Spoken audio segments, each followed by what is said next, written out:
Alright, what is up guys, welcome back to another video. I'm just taking a quick look at Polygon here, and as we can see, it looks like it's had some pretty interesting price action over the past few weeks.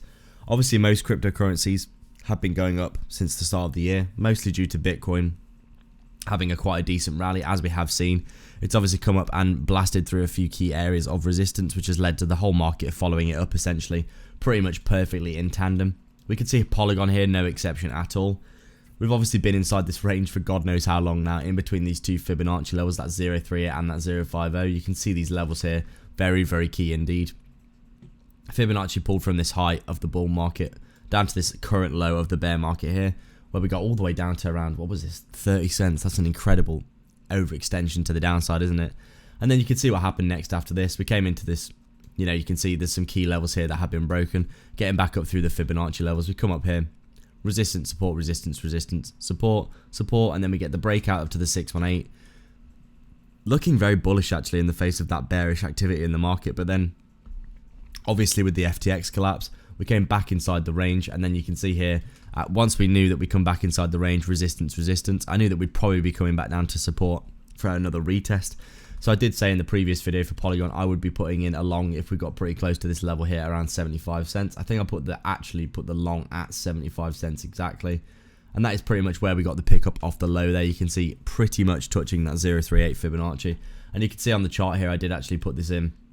The stop loss just below this previous overextension of the range here. And I was targeting the top of the range, something like this, like I did with a lot of cryptocurrencies, because I was expecting to be trading the range and continuing to trade the range until it was broken. And you can see here we pretty much got a straight shot all the way up and took profits at the top of the range there, up at around, what was this, 94, 95 cents, near that 050 level. So overall a very successful trade, and looking like another few cryptocurrencies, we're actually getting that breakout of that Fibonacci level, the back test, and now looking like maybe we might get the continuation depending on how we're looking in the markets.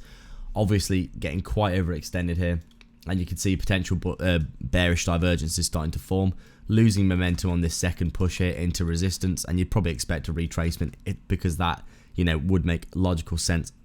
Obviously we could get a continuation based on hype alone up towards that 618, but I do think the longer that this little rally goes on without much consolidation, we're probably going to see, potentially a retracement like this before a continuation, in my opinion. But we are getting that breakout back test, so you could easily see this, continuing up maybe towards some of these levels here, depending on what happens next. So overall, I would say, Polygon looking really good, isn't it? It's actually doing quite well, and it's definitely getting some steam up with this Bitcoin rally as well. So my current bias for the short term is still bearish, because I don't think we're out of the woods yet by a long shot. Obviously, we've broken out of a bear market resistance here, which was here, and obviously you can see here we've broken out, back tested, and we have been consolidating since then. But we do need to see ourselves breaking out of this resistance here, don't we? Which is what we seem to be finding ourselves under right now, isn't it? And it does look as though, if we did see ourselves coming up and breaking out of this and back testing, we could be looking at heading back up some Fibonacci levels, because we're breaking out of these key major resistances that we have formed, haven't we? So, but obviously heading up into this major resistance with overextension as well, you'd probably expect a retracement first. So that would be my analysis and my bias for today, guys. Obviously mid to long term, I'm still bullish on most cryptos. I do think cryptocurrency in general is going to do extremely well in the long term. But for now, looking like we are just basically chopping our way up through some of these key resistances. So thank you very much for watching indeed. Please like and subscribe if you haven't already, and I'll see you in the next video.